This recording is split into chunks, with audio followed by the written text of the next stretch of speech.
बुंदेलखंड वो जगह है जहाँ पर भगवान राम ने अपने वनवास का सबसे ज़्यादा समय बिताया था। अब समय कलयुग का है। जब कलयुग है तो यहाँ चुनाव जातियों में बटे हुए हैं।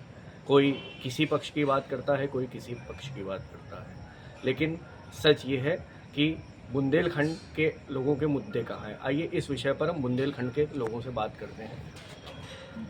आपका शुभ नाम, क्या मुद्दे हैं बुंदेलखंड के? देखिए, बुंदेलखंड में गरीबी है, बेरोजगारी है, पलायन है, अशिक्षा है, सड़कें हैं, बिजली, पानी, अभी तमाम समस्याएं हैं। सरकारों के द्वारा तमाम प्रयास किए जा रहे हैं, सरकारों ने तमाम यत्न किए हैं, लेकिन अभी बुंदेलखंड में जितनी ज़रूरत है उतने संसाधन, उतनी सुविधाएं, उतना व्यवस्थाएं अभी तक नहीं हो पाई हैं। उत्तर प्रदेश के बुंदेलखंड में तो सड़कें अच्छी बन गई, पर्यटन भी हो रहा है, फिर कैसे दिक्कतें बची हैं? देखिए, पलायन इसके बाद भी हो रहा है। यहाँ बेरोजगारी सबसे बड़ी समस्या है। उद्योग धंधे हैं नहीं, सड़कें अच्छी बन गई, तमाम चीज़ें हो गई, उससे पर्यटन हो रहा है, तमाम विकास हो रहे हैं, लेकिन अभी जो है हमारे यहाँ उद्योग नहीं है। उद्योगों के अभाव में युवाओं को पलायन करना पड़ रहा है। नौकरी सिर्फ बेरोजगारी सिर्फ नौकरी से ही खत्म हो सकती है, और भी कोई तरीका है? स्वरोजगार क्या? नहीं, स्वरोजगार की दिशा में सरकारों ने प्रयास किए हैं।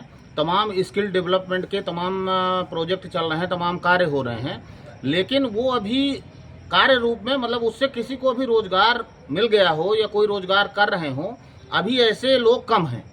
अच्छा, एक समय में बुंदेलखंड से पृथक राज्य की मांग उठी थी। समय बदला, राजनीति आगे बढ़ी तो वो पृथक राज्य की मांग अलग रह गई। आपके संगठन का नाम भी बुंदेली सेना है।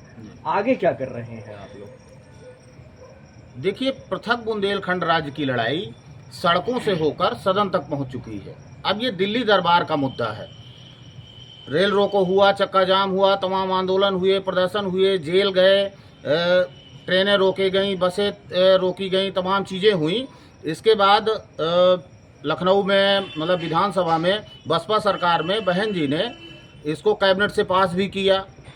हालांकि उन्होंने विधानसभा में नहीं पास किया, कैबिनेट से पास किया, और इसके बाद केंद्र के पाले में फेंक दी। बीजेपी सरकार में हमेशा छोटे राज्यों का गठन हुआ है, लेकिन फिलहाल अभी जो है भारतीय जनता पार्टी बुंदेलखंड को अलग करने के मूड में नहीं है। चुनाव तो जाति वर्ग में बटा हुआ है। कैसे, थोड़ा विस्तार करिए।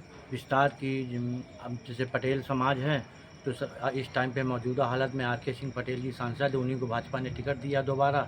उनका विरोध, ब्राह्मण समाज बाहुल वोटर हैं तो उनका विरोध कर रहे हैं। लेकिन आपके सांसद जी तो बार बार माफी मांगते हैं। माफी क्यों मांग रहे हैं? ऐसा क्या हो गया जिस गलती की माफी मांग रहे हैं? उनको ऐसा लगा हो, और फिर वो बोलना चाहिए। उनकी माफ़ी में ये भी है कि हम झुकना चाहते हैं, हम बड़े के सामने झुकना चाहते हैं, उनका ये कहना है। और बाकी माफ़ी में उनके सामने कुछ ऐसी गलतियां लगी होंगी कि तो माफ़ी मांग रहे हैं। बुंदेलखंड का समाज इतना जातियों में क्यों बटा है? पूरे उत्तर प्रदेश की राजनीति जातियों में बटी है। चुनाव टाइम में जातियों में बट जाता है वो। उसके बाद क्या होता है? उसके बाद फिर सब एक हो जाते हैं। तो क्या चुनाव डिवाइडिंग फैक्टर है? लगता है ऐसा। रखा है, टोपी लगा रखी है, काफी धार्मिक व्यक्ति प्रतीत होते हैं आप। क्या कामतानाथ के भक्त हैं? जी, रोज परिक्रमा करते रोज हैं? परिक्रमा शंकर जी जाते हैं। क्या आप देख रहे हैं चुनाव को? अब तो राम मंदिर बन गया, यहाँ भगवान राम ने ज्यादा समय गुजारा था। हाँ, अब कैसे देख रहे हैं चुनाव को? चुनाव तो दो दिशा में बट गया, दो वर्गों में। एक अब तो एक तो जातीय वाली मुद्दा हो गई है, जातीय मुद्दा ज़्यादा फोकस हो रहा है इसमें। और ये हमारे जो सांसद जी थे अपने आप में तो ठीक है, मगर ये कभी 5 साल किसी गांव में गए ही नहीं है, ना तो कभी कोई निमंत्रण भी दिया है, तो भटके नहीं है। इधर तो मैं तो समझता हूँ कि भाजपा सरकार और ये जोगी बाबा इस मामले में हम तो कहते हैं उनका शासन अच्छा है।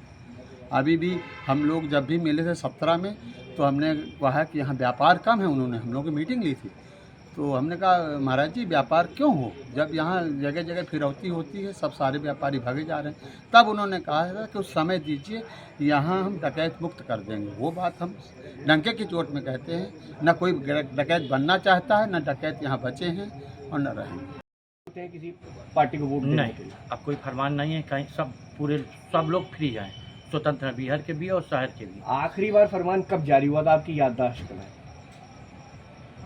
हमारी याददाश्त में तो जब यही मर्डर हुए थे जब एसटीएफ वगैरह मारे थे इनके बाद किसी के फरमान तो नहीं सुनाई दिया था हमको। अब बीहड़ में कोई भी डकैत नहीं? नहीं। देखिए, वर्ष 2007 में ददुआ समेत कई डकैत मारे गए। उसके पहले जब जब चुनाव हुए हैं उस पर डकैतों का प्रभाव होता था और डकैतों के फरमान चलते थे। जिस पार्टी, जिस दल या जिस प्रत्याशी के पक्ष में वो फरमान जारी कर देते थे वो चुनाव जीतता था, क्योंकि गाँवों में भय का माहौल था, दहशत का माहौल था और मजबूरी में लोग वोट करते थे।